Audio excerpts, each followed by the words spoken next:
Assalamualaikum warahmatullahi wabarakatuh. Kembali lagi bersama Mr. Wakwau. Kali ini Mr. Wakwau akan sedikit memberikan informasi tentang beberapa kelainan manusia yang membuat mereka seperti memiliki kemampuan super. Tapi sebelum itu jangan lupa untuk like, komen dan subscribe, agar Mr. Wakwau termotivasi untuk lebih memberikan informasi yang lainnya kepada kalian.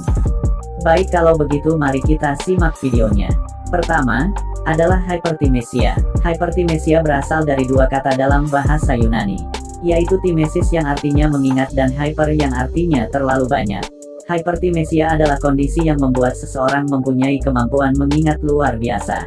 Hypertimesia atau Highly Superior Autobiographical Memory adalah sebuah kondisi sangat langka, yang membuat penderitanya mempunyai kemampuan super dalam hal mengingat. Mereka dapat mengingat setiap detail peristiwa yang terjadi dalam hidupnya secara akurat. Orang yang memiliki sindrom hypertimesia adalah mampu menyimpan memori jangka pendek sekalipun secara akurat dan mengalami peningkatan seiring berjalannya waktu.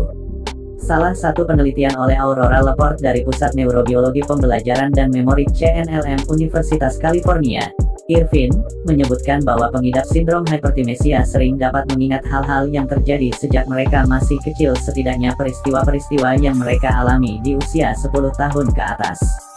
Hipertimesia bukanlah suatu autisme atau cacat mental lainnya. Mereka sama seperti orang normal pada umumnya, hanya saja di satu segi memiliki kondisi neurologis yang unik. Meskipun tidak berpengaruh terhadap kondisi fisik penderitanya, beberapa orang mungkin akan tersiksa karena tak bisa melupakan pengalaman buruknya di masa lalu. Kedua, yaitu sindrom Savant. Sindrom Savant adalah suatu kondisi di mana seseorang dengan cacat mental yang signifikan menunjukkan kemampuan tertentu jauh melebihi rata-rata. Keterampilan di mana para kecerdasan umumnya berhubungan dengan memori. Ini mungkin termasuk perhitungan cepat, kemampuan artistik, pembuatan peta, atau kemampuan musik. Biasanya hanya satu keahlian khusus yang hadir. Mereka dengan kondisi ini umumnya memiliki gangguan perkembangan saraf seperti gangguan spektrum autisme atau memiliki cedera otak. Sekitar setengah dari kasus dikaitkan dengan autisme dan dapat dikenal sebagai autistic savants. Sindrom ini bisa terjadi secara bawaan genetik, atau didapat di kemudian hari. Pada banyak kasus, sindrom ini muncul selama masa anak-anak dan tidak terduga congenital savant syndrome. Tetapi dalam beberapa tahun terakhir ada sejumlah kasus yang dilaporkan, di mana keterampilan cerdas tiba-tiba muncul, kadang-kadang pada tingkat yang luar biasa, setelah mengalami cedera atau penyakit otak. Padahal, seseorang tidak memiliki keterampilan tersebut sebelum terjadi cedera atau penyakit terkait dengan otak. Keadaan ini disebut Acquired Savant Syndrome. Dan yang ketiga, ialah Congenital Analgesia atau Congenital Insensitivity to Pain, CIPA. Dalam istilah medis, kemampuan tidak merasakan sakit sama sekali ini disebut sebagai Congenital Analgesia atau Congenital Insensitivity to Pain, CIPA.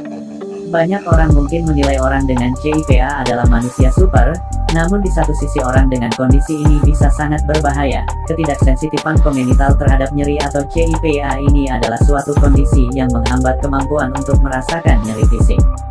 Sejak lahir, individu dengan CIPA tidak pernah merasa sakit di bagian tubuh mereka saat terluka. Kurangnya kesadaran akan nyeri ini sering menyebabkan akumulasi luka, memar, patah tulang, dan masalah kesehatan lainnya yang mungkin tidak terdeteksi.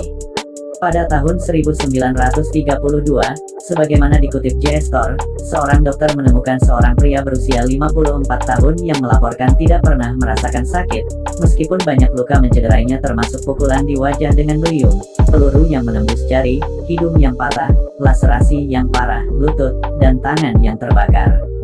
Semuanya tanpa rasa sakit yang jelas. Ujarannya, pria itu, bernama Edward Gibson, mencari nafkah di vaudeville, membiarkan penonton menekan 50-60 pin di tubuhnya, dan, sekali lagi, membiarkan paku dipalu di tangannya, ujarnya. Masih dari sumber yang sama, pada tahun 1949, seorang gadis pemalu berambut wortel muncul di Pool General Hospital. Sekilas pandang, tampak jelas bekas luka yang luas di badannya, ditambah terdapat pembentukan keloid, ulcerasi di lutut dan pahanya, pergelangan kaki bengkak, dan gigi yang buruk.